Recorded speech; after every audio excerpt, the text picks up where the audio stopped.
Hey, y'all. Welcome back to our podcast. Context for chaos. Vanessa, who are you? I'm Vanessa. Incredible. Hi there, everybody. I'm Vanessa, the Aquarian. And I don't know what else to say. No, that's great because I'm still just Jessica. At some point, we're going to get this introduction right. But I am really excited for this interview. And welcome back to Tim and Julia, coming to us from Ontario, Canada, Niagara Falls. Welcome back. It's good to see you both. Well, thank you very much for having us. Yeah, thanks for having us. So glad to see you guys again. Yeah, we're excited to chat and catch up and yeah, all that good stuff. Yeah, very nice to reconnect. Yeah, cheers. Okay, so since I've got both of you back, can I ask what has been going on since the last time I introduced you? Is that around 2022? Big thing that I've noticed is how much you are on Threads and how much of a community you've gotten around talking about the esoteric quality of tarot. Yeah, I mean it's been a few years, and we were I don't know that too much has changed in terms of our personal practice, like how we work with the cards, how we think about the cards. It evolves and changes here and there, but I think we're still kind of doing that in the same way. I think some of the bigger differences are just like how we're maybe showing up in online spaces, trying to like really figure out what that looks like, the changing landscape of sort of social media and algorithms and all of these things, and like where does our content fit into that. That has been something that we've really been focusing pretty heavily on in the last couple of years, because that is, that's been probably one of the biggest hurdles for us to try to figure out, is like, where do we fit in? How do we communicate the things that are interesting to us? Where do we put that? Who are our people? And I think in the last couple of years, we're like kind of figuring it out, but more work to do for sure. Tim, what would you add to that? Well, I would say that you have discovered like a really beautiful way of presenting the same sort of information that we've been coming to for quite a while with our work, but in like a really easy to understand, accessible way that I think we didn't find before. Because before, our content was a little bit perhaps dense for a lot of people, because we're just like, oh, here's like a million different points about all the different cards and all the different Kabbalistic paths and this and that.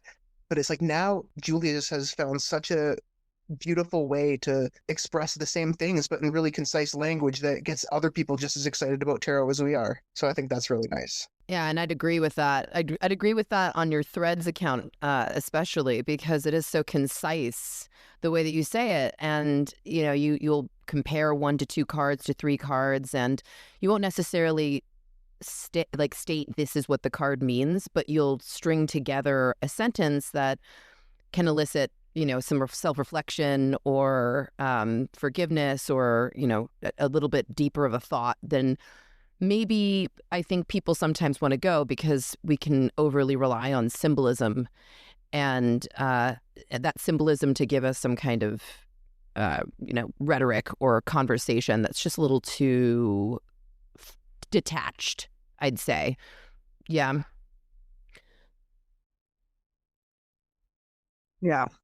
Yeah, for sure. Yeah, and I think it's interesting too, because I think doing it this way, it just really helps reinforce for us how many different meanings these cards actually have. Because we'll have these conversations where we'll say, I just posted something about, the Eight of Cups the other day. I'm just using as an example. And then I'm like literally saying almost the exact opposite, but about the same car. So we'll have these conversations like, should I say that so soon after that? Like, I don't want to be confusing, but I think what really is going on a lot of the times is that just, there are so many different lenses and ways to view every single card that there's almost no wrong way to do it. I think there's better ways sometimes, but there's just so many different ways to look at a card. And certainly when you start putting them together, even more ways to see it. But that's been a really fun exploration, I'd say. They're all so dynamic. I was recently looking at cards with someone where I was so literally thumbing through the little book of explanations, and the person I was reading with was just looking at the symbols on the card and then what they meant to him and then going with that. And so kind of getting to the same destination, but by very different approaches. That's the beauty of it too, though. And I think that's one of our favorite things about tarot is that it's one of the best things to help entrain like the kind of analytical mind with the creative mind and help to have them work together instead of kind of in opposition. Yes, exactly. And just going into your threads, I was like, let me just look this up really quick. I was going to say, Vanessa, what do you got to say about threads? Got you. No, it's cool because it's the idea that what they say. So like there's the 8 of cups here and then the 10 of cups, and you write let go to let in. Mm-hmm. Right? Like that's not in any book. That's not a symbol that you'd go by. That's not any of that. But it's somebody who knows tarot really well, who knows how to string those two cards together and make something relatable. People have connected so much to your very short, like you have just the Lovers up. Love is the ultimate power source. You know, I'm not, a lot of people look at it as like a power source. They are waiting to see it so they can validate a feeling. And often tarot is so hard to communicate with if you don't know it very well. Mm-hmm. Mm-hmm. I'm sure you're becoming so popular just simply because it lets people let go of that booklet, of this, oh, now I have to read Benebell Wen's holistic 500-page holistic tarot in order to understand any of this. Which is great, by the way. Definitely read it. Yeah. Yeah. It's a great book, but you don't have to, you don't have to do that. Mm-mm. I was gonna say, it kind of invites you in experientially. Exactly. Like, yeah, you can let a person who's spent this much time looking over it to communicate back to you rather than always going to look to find it yourself. And I think that's kind of nice. It's just very receptive. Mm-hmm. Yeah, I appreciate that. Yeah, I'm glad that it's connecting. I'm glad that it's connected to you in that way. I'm glad that it's connecting to other people in that way, because I think at the core of tarot, it is a connective tool, right? We can use it to connect to ourselves. We can use it to connect to others, to our lives, to our experiences. And I think that it really just is like a language of sorts. So like letters can be arranged in any manner of way. And we use, grammar to structure our sentences. Tarot cards are very similar to me in that, and Tim too. Like I'm saying, when I say me, I mean we. But tarot is very similar to that for us, is that, however you arrange it, it communicates something differently, but it always comes back to life. Like it always comes back to you, your life, your inner world, your outer world. They aren't detached tools. They are tools of life. So I think, yeah, it's exciting and it's validating, and it feels really good that people connect to that expression of tarot, because that's how we see it. Like that's how we love it, really. You reminded me of Gemma's interview where they discussed building a bibliography with the cards to expand your universe. You guys how you feel about that? Yeah, I mean, I'd like to know more about it, perhaps. Vanessa? I think she means that the bibliography is like, this is how I've seen this card come up many times. This is how I've noticed the energy is consistent in this way. I'd say probably the card that tarot readers seem to think they know the best is the 8 of Swords, because that's the one that everybody gets really hyped up on. Don't let them hold you back, like you're holding yourself back. You can cut yourself free. Exactly. I know. Yeah. Exactly. So I think it's kind of like that. The bibliography is, this is how I've felt it translate. This is how I felt it consistently come out. And then it's built itself in my intuition enough. Okay, I get it. Bibliography was a loose term that we were workshopping. I don't think we really nailed it on the head. No, I do understand now. Yeah, it's like building like a database or a data bank of like all the possibilities that a card can entail. Like, you take a card and you can break it out in all manner of way. Like you can talk about the astro, correspondences, the elemental, the symbols, the, Kabbalistic associations. It's just like the numerical. But then on top of that, it's like you're saying, how does it show up in my life? When this shows up, what is it communicating? What are the different messages that it tends to hold? What are the different angles with which we can approach it? What is when it's in its light, what does it look like as opposed to when it's in its shadow, right? Because every card also has that aspect. I mean, some people call it reversed and not reversed or whatever, but I like to look at it light and shadow. Well, it also depends on the position. You know, if the position is a darker position and a light card shows up, yeah.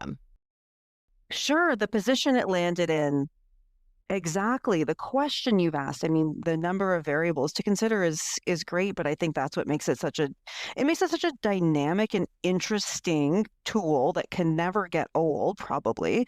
But at the same time, that's what makes it complex. And I think that's what can make it scary for people who are just coming into it because they see or sense all those possibilities and don't know which one to grab onto. Ooh, okay, Jessica, I'm going to pass that to you because Jessica's a new tarot reader. Oh, that's so exciting. Awesome. Yeah, I'm curious what advice you would give her based on that, like where people will kind of overthink their readings and maybe how she can approach a reading in the most authentic way possible. Well, Jessica, do you feel that like is that where what is challenging you as a newer reader right now? I feel like everyone has a different thing that, that challenges them at the start.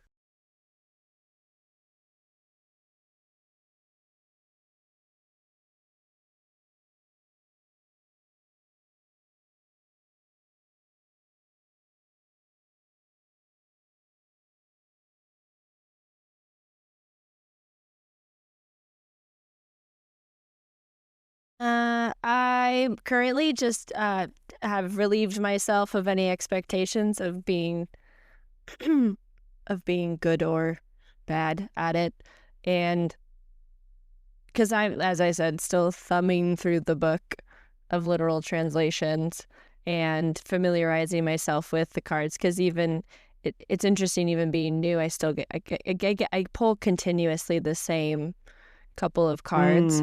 Interesting. So I just feel like I'm developing a relationship with those cards because obviously, you can only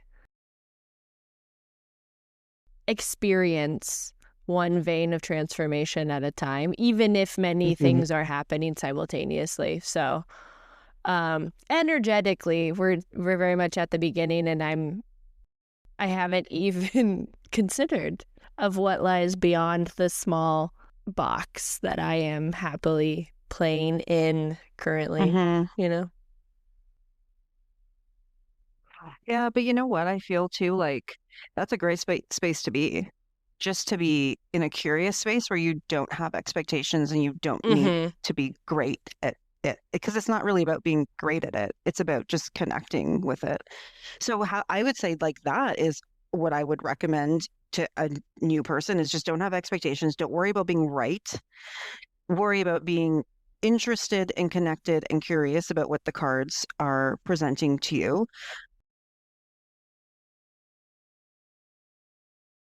Even perhaps think of yourself as a fool, maybe when you go into a reading too. Like, go into it with that open attitude, and just like, well, what's going to come to me is going to come, and I'm just going to see how it flows through. And then, are you journaling at all when you get these repeat cards? Because that might be a good idea too, is to kind of record which ones kind of revisit you all the time.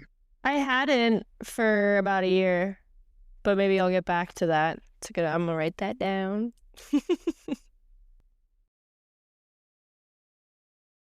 I'm curious what card comes up the most.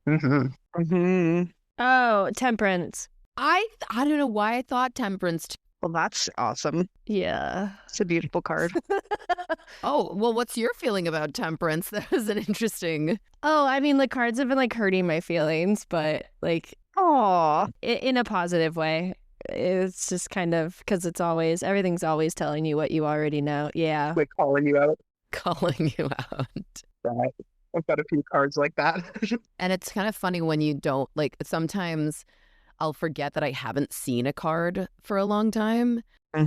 And it won't even come out for me. It'll come out for somebody else. And I hate it when it's like, not hate it, but like it's always like the good card, like, oh, I forgot about the Nine of Cups. You're getting it in every spread. Lots of wands too. You got lots of wands. It's a lot of action. Lots of sticks. Yeah. And Temperance is also Sagittarius, so more fire there. Oh, really? Yep. More fire and the Temperance. Yes. Wait, the cards have astrological properties? Yes. Discuss. Please. There are many different astrological properties scattered throughout the cards. The most noteworthy are probably the majors. The 22 majors are associated with the 22 Hebrew letters, which 3 of which are considered mother letters, which are like the 3 quote unquote mother elements, which are air, fire, and water. And then 7 are the 7 planets, and 12 are the 12 signs. Though one of the planetary ones, the world, they also kind of, you put that half as like kind of Saturn and Earth. But then, like when you get a bit deeper, there's also within like the pip cards or the minor arcana, the cards from 2 to 10 in each suit are associated with what are called astrological deacons. So they're like divisions of 10 degrees within each of the signs. Say, let's take the wands, for example. The 2 of wands, the 3 of wands, and the 4 of wands are attributed to the first, second, and third deacons of Aries. And then you move on to the pentacles, and then I believe it's like the 5, 6, and 7 of pentacles are associated with Taurus, and it kind of works its way through the cycle in that sequence. I'm pretty sure off the top of my head, the cardinal signs are 2, 3, and 4. Well, the fixed signs are 5, 6, and 7. The mutable are 8, 9, and 10. Very good. And there's even other ones associated with like the king, queen, and knight, but I can't recall those off the top of my head. Those I have to go to a book for. I think the easiest way to look at those is the elements, because the pages are earth. The underlying tone is earth. So even if it's the Page of Swords, yeah. If you look at pages as messages and all of their underlying tone is earth, because that's the one way that everyone looks at a page, is that it's a message. Like you could even call it an email or a text message if you want, or just like a message coming to you. But if you have earth underneath all of it, it kind of suggests that it's something that's really close to you. And then knights are air. All of them have an underlying expression of air. When knights come together in a tarot spread, you usually get a lot of talking. Queens are all water underneath, and kings are all fire underneath. So that's how they have an elemental addition that is astrological, but I know tarot also has the elemental addition. Yeah. So if I'm looking at like a 2 of cups, what are you picking up? Like attributes of the element, or like... The 2 of cups, if you link it to a deacon, like we were speaking of there, that is the first deacon of Cancer. A deacon. So that's another way that you could use it with astrology, is if you could look at which deacon your sun, or really any planet in your chart, falls, and say like which tarot card is associated with that. Mm-hmm. For me, like I have my sun is like in the last degree of Cancer, so I get the very fun and happy 4 of cups as my sun sign representative. But then if you look at that, it's kind of like you could also view that through the lens of the Chariot, which is also associated to Cancer. And deacons are every 10 degrees of a zodiac. So each zodiac takes up 30 degrees of a circle. So it's saying 1 to 10 of that sign is the first deacon. 11 to 20 is the second deacon. Right. So when you look at your... I don't know what I was thinking. Yeah, if you look at your chart and you're a 1 degree, she's a first deacon Aquarian. So I think you're 1 degree Aquarian. So that would be 5 of Swords. The first deacon? The first deacon, yeah. That would be the 5. 5 of Swords. So that would be what you would maybe want to look into for your sun, you know, the qualities and the attributes of that card. If you wanted more like control and not so much chaos of like picking a card at random.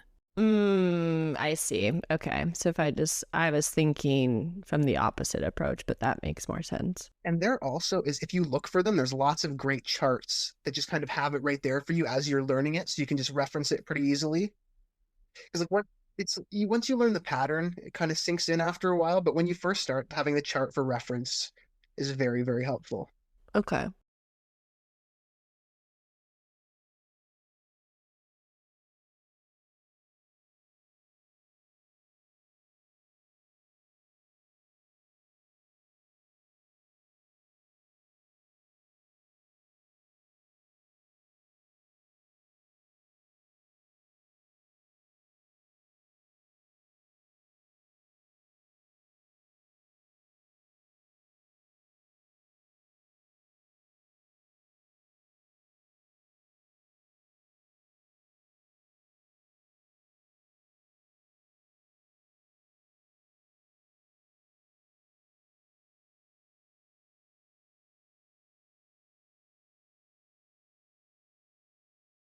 But also, I would say too, these are kind of like fun little additions as well, but you can get bogged down in them. So it isn't necessarily the most important thing when you're learning.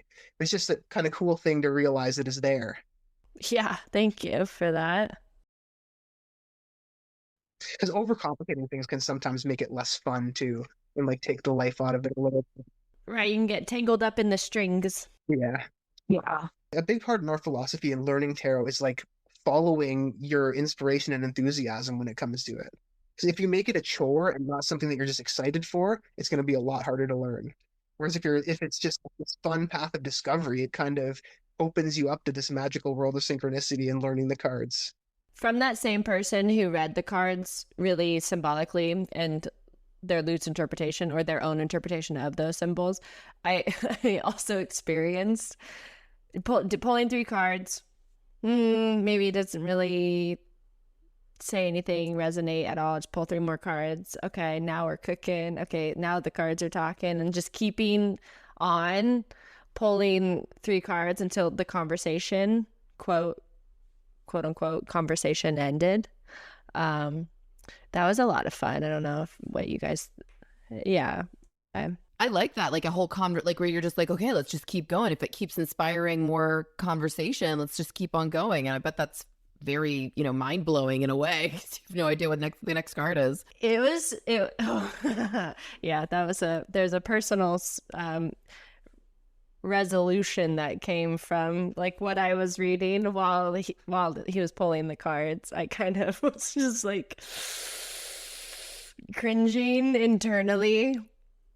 And then the way that relationship dissolved, it was very poignant to what the cards were saying, which had never really fully been discussed like between him and I. So it was pretty interesting. That's so interesting. It's like it brought it out. Mm-hmm. Tarot is pretty transparent. Well, with all of this tarot knowledge we're talking about, like when it comes to pushing yourself out further into the community, like you said, like that you're trying in different social media landscapes, what of all the things we're talking about or things that you want to talk about or you have talked about, what's the goal of putting it out there? Is it more to allow people to be more interested in tarot if they want to be? Because I know there's a lot of shallow kind of tarot card reading out there, especially on TikTok. So is it just to spread the love of the communication that comes, like Jessica even said, the conversation that comes out of tarot, just the sparking of inspiration or ideas with tarot? I don't know that we have like an end game in mind. I think that's part of it too. It's like we don't know what's necessarily 10 feet ahead of where we are. We're not really great at like mapping this whole thing out. We're not mappers. We don't have a grand plan. Kind of just letting it unfold and doing what feels right and good in the moment. And I think the reason why we continue to share is I think we both feel like we just have to.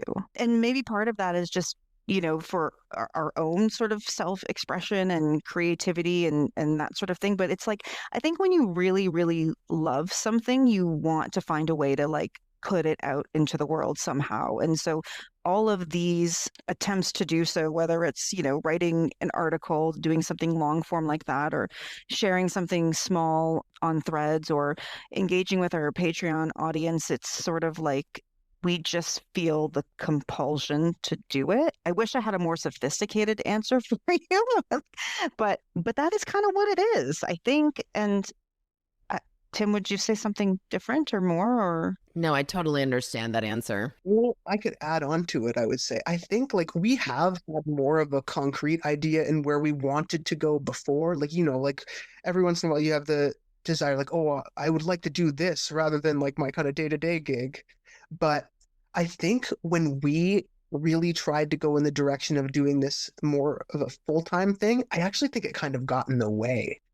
And I think once we accepted that it's like, this is just our passion, like we're not doing this for anything but like the compulsion and the love, that seemed to open a lot of doors as well and make it flow a lot more easily. Yeah, because it keeps it a conversation rather than a solution, I think. Right. And also, there is so much kind of marketing as well involved in a lot of this work. I don't know, we have a really hard time with that kind of thing.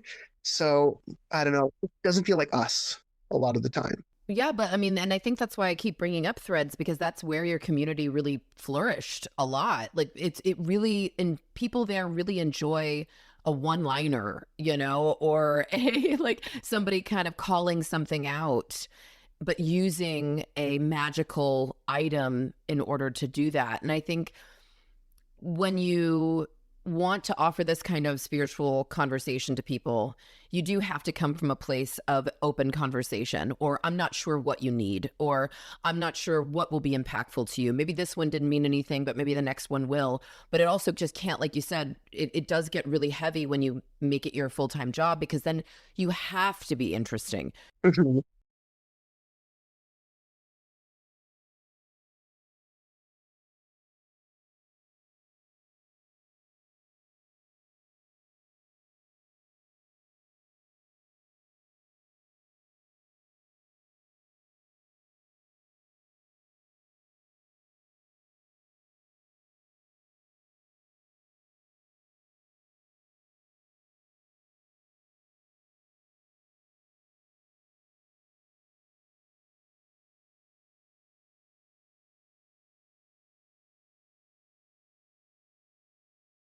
You have to, hit the nail on the head. You have to do all those things in order to either keep that shock factor up, that, like, oh my God, I didn't know that you could do that with tarot. And it's just like becomes a lot more, Yeah. right? A lot more adrenaline rushing, a lot more dopamine rushing, where this is sort of alpha waves. I feel like with your threads, it's just like I get to like sit back and think about it and meditate on it.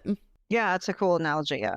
Yeah, it does feel like, in a sense, like, even though there's, not a whole lot of monetization going on, it does feel luxurious in that way, right? Like it feels spacious. It feels like we can show up and we can just be ourselves. And I think that that has been a great gift to both of us, and to also realize that like there is some interest in that perspective. And I think it was just a matter of like kind of figuring out how to communicate it, because a lot of what we do share comes from larger pieces, larger projects, longer form things, but it's, just taking a little cut of it and hoping that that is interesting. And if you want to read more, go ahead. But if not, just take the cut. You can have just the cut, right? The little cutting, like the plant cutting.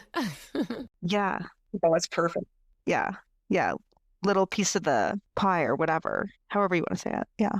And then they take it and it grows with them. Or if they're interested, then they can find out where that came from, find out the larger piece or whatever was behind it or whatever complements it, right? And sometimes we will include like links to go and read more. Yeah, so it's, take what you need. Well, what do you think? Actually, it's curious. What do you think people need right now? What do you think you're helping with? Because I've noticed such a shift in magical conversations and people really needing it to be a part of their life and not such a, a separate aspect of their life. Like maybe they don't decorate their entire home to look magical, but they do have a tarot deck, or they, are reading an astrology book, and it just feels a little bit less, oh, you're woo-woo and now you're self-reflective.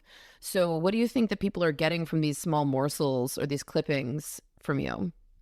I mean, it's hard for me to say, and I don't want to speculate what people may or may not be getting from any of it, and I have no expectations of people taking anything or whatever. But what I think I see people needing is just something that is accessible and that works for them, that they can make their own, that sparks something that they can then run off with, right? Because I think part of it too is like we don't want to feed anyone final answers.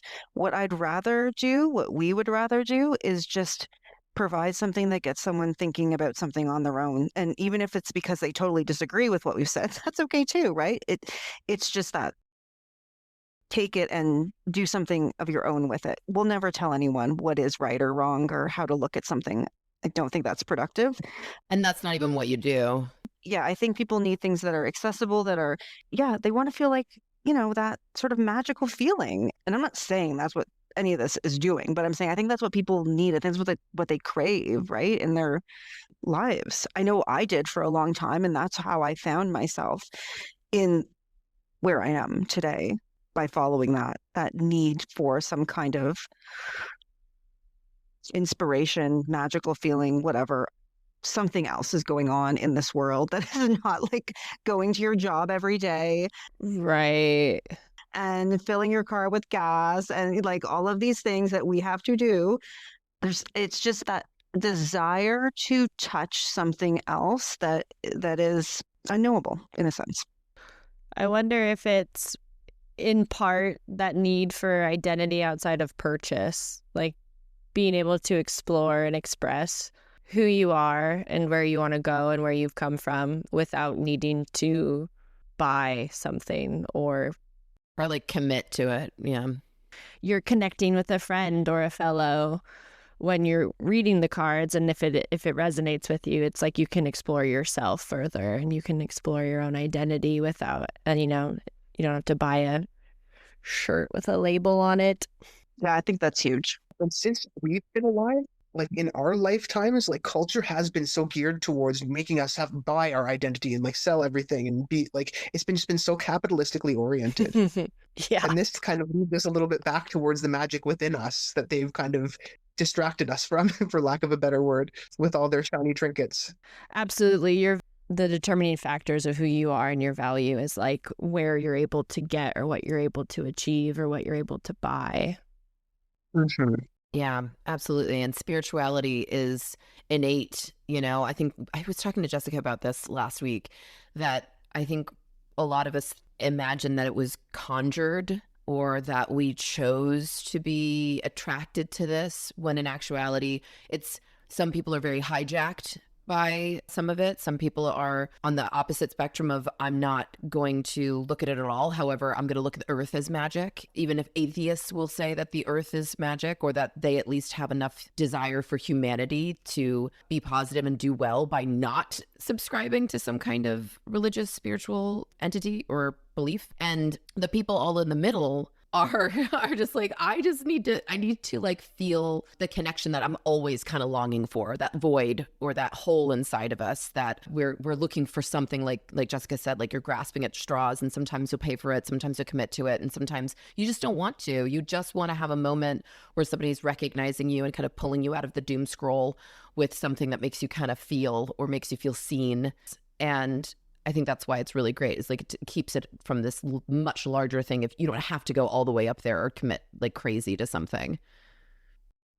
Yeah, I think that's a really great observation point. We would agree completely. And, I think if you are using in tarot in any kind of meaningful way, I think it almost has like no choice but to make you more reflective and introspective and aware of yourself and your life. And and I say that like for good or for bad, right? Like you can discover things through tarot that if you're ready to discover them, you'll discover them, but they can be shocking. They can be really life changing, and sometimes in ways that aren't always pretty. So yeah, it's a pretty powerful tool. I have a final inquiry for the both of you. Ooh. Now that we've discussed consumption, what is inspiring both of you as individuals, and what are you consuming, and what's getting your gears turning? It doesn't have to be tarot. It's like anything you're reading, you're watching, like what's keeping you going currently? Good question. God, I wish I had an answer for that in this moment. I don't know if I do, or if I'm just like not thinking clearly. Tim, I feel like you have a more straightforward, solid answer for this than I do in this moment, because I feel like I know what your answer is. The biggest change in my personal sphere, probably over the past couple of years, is that I actually in 2023 started to get like pretty involved with like practical laboratory alchemy. Whoa. And that actually ended up leading me to go back to school for herbal medicine, because I wanted to like understand how to work with plants and whatnot better. And that's kind of just taken over my life in another way. That's so cool. I saw that coming though. From the last time we talked, I was like, when is he gonna like actually get in there and do it? Like you just know so much about it, or at least about energetic alchemy and all that. Like you're just like, well, I'm gonna go in there and work with things. Oh, I appreciate. And it was frustrating at first too. Like it was like blood, sweat, and tears, almost literally. But once I figured it out, it was just like, oh my goodness. It was like kind of like finding a long lost friend in a weird way, or like a lost part of myself. But it's also like with this kind of stuff as well. Like a lot of it can be rather heady. So it's nice to actually get to like work with your hands and like really, I guess, almost like experience spirit here.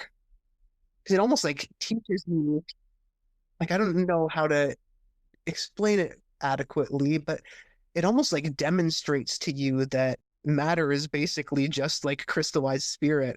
Uh-huh. That's amazing. Yeah, totally. You're not just thinking like, oh, this is kind of like this nebulous idea I have, like, yeah, everything is consciousness, man. But then you're like, holy crap, wait, everything is Yeah. consciousness. It's so cool too. The deeper you get into herbalism, the more it comes up. Like just the concepts start coming up in so many other forums Oh yeah. because it is all consciousness. Like it's all connected. Oh man, I actually found herbalism in upstate New York, like pretty upstate, like up around Johnstown. So I'm curious if the medicinal plants around you are similar. Oh yeah. Yeah, that's so cool. We're not very far at all. That's awesome. So I spent all of COVID in Johnstown, and where I was just IDing plants and learning, we could see even just like the spirit of the plant tells you its properties. You see it, you see whether it's like veins, or is it the shape of a heart, or is it, the parts of the plant tell you what parts of the body it correlates to. It's so neat. Exactly. Yeah. It's the most So magical thing ever. cool. Oh wow, I didn't know that. Yeah. It's what do they call it? The signatures?